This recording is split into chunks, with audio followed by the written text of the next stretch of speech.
ጤና ይስጥልኝ ዶክተርዬ። ይሄ የምታየው የዛሬ የዕለተ ሰኞ የመጋቢት 29 የ2017 የቀን ምሳዬ ነው።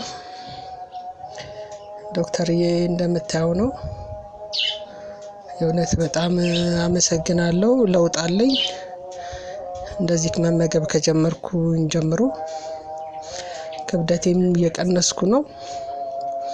ጤናዬም እየተጠበቀ ነው። ጥሩ ሁኔታ ላይ ነው አሁን ያለሁት። እንደዚህ መመገብ ከጀመርኩኝ በኋላ እንደምታዩት ነው። እንግዲህ እኔ ምሳዬ ይሄ ነው። ሁላችሁም እንግዲህ እንደኔ ቻሌንጁን ተቀላቀሉ። የዕለቱ ምሳዬ ይሄ ነው። እናመሰግናለን ዶክተር። መልካም ቀን።